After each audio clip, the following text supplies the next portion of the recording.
గుంటూరు కాకాని రోడ్డులోని వాసవి కాంప్లెక్స్లో అగ్ని ప్రమాదం. 8వ లైన్ మరియు 9వ లైన్లో దుర్గా సిల్క్స్ 351, 352, 353, 354 షాపులలో శారీస్ పూర్తిగా అగ్నికి ఆహుతి. సుమారు 60 లక్షల వరకు నష్టం జరిగిందని షాపు యజమాని వెల్లడి. షాపులను సందర్శించిన ఈస్ట్ ఎమ్మెల్యే మహమ్మద్ నసీర్ ప్రభుత్వ దృష్టికి తీసుకువెళ్లి నష్టపరిహారం ఇప్పిస్తానని చెప్పిన ఎమ్మెల్యే, నిజంగా కరెంటు వలన జరిగి ఉంటే వారి ద్వారా కూడా నష్టపరిహారం ఇప్పిస్తానని హామీ ఇచ్చారు. అగ్నిమాపక నిబంధనలు పాటించకపోవడం వల్లనే ఇలాంటి సంఘటనలు జరిగింది. మిగిలిన షాపు యాజమాన్యాలు ఇలాంటి షార్ట్ సర్క్యూట్ జరగకుండా ఉండేందుకు తగిన జాగ్రత్తలు తీసుకోవాలని సూచించారు.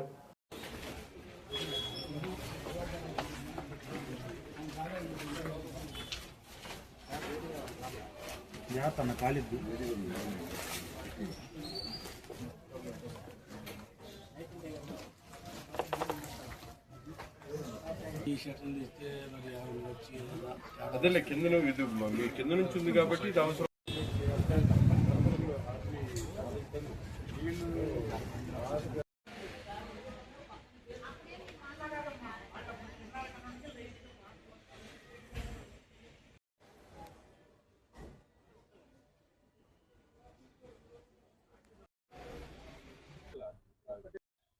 గుంటూరు నగరంలో వాసవి మార్కెట్లో ఈరోజు దురదృష్టవశాత్తు ఒక అగ్ని ప్రమాదం, ముఖ్యంగా కరెంట్ షార్ట్ సర్క్యూట్ వలన జరిగిందని చెప్పడం జరుగుతూ ఉంది.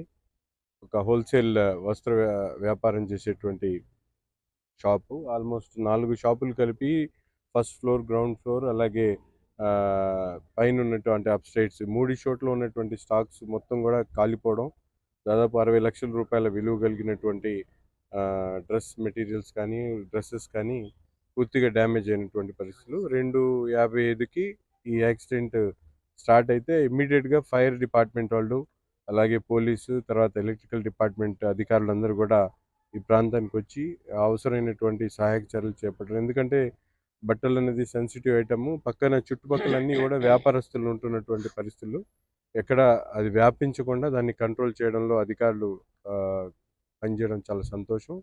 రెండోది, ఇప్పుడు జరిగినటువంటి నష్టం మీద కూడా తప్పకుండా ప్రభుత్వానికి, అలాగే ఎంఆర్ఓ గారికి కూడా ఈ విషయం మీద మాట్లాడడం జరిగింది. ఇన్సూరెన్స్ లేకపోవడం దురదృష్టకరం. కానీ ఇప్పుడు జరిగినటువంటి ఇన్సిడెంట్ ఏదైతే ఉందో షార్ట్ సర్క్యూట్ వలన జరిగితే ఎలక్ట్రిసిటీ డిపార్ట్మెంట్ తప్పకుండా ఆదుకోవాలని చెప్పి కోరుతా ఉన్నా. అలాగే వ్యాపారస్తులకు కూడా, ముఖ్యంగా గుంటూరు నగరంలో ఇక్కడ ఉన్నటువంటి వాసవి మార్కెటే కాదు, వైష్ణవి మార్కెట్ కానీ, లేకపోతే మెడికల్ హోల్సేల్ మార్కెట్ కానీ, ఇట్లాంటి చాలా కాంప్లెక్స్లు ఉన్నాయి. వాళ్ళందరూ కూడా ఇప్పుడే మన ఫైర్ డిపార్ట్మెంట్కి సంబంధించినటువంటి అఫీషియల్స్ చెప్పడం, తప్పనిసరిగా ఫైర్ ఎక్స్టింగ్విషర్స్ని ప్రతి ఒక్కళ్ళు కూడా పెట్టుకోవాల్సినటువంటి అవసరం ఉంది. దీనికి ఎవరు వచ్చారు, చెప్పారు, చెప్పలేదు, లేకపోతే సిస్టమ్ పనిచేసిందా లేదా అనేది కాదు.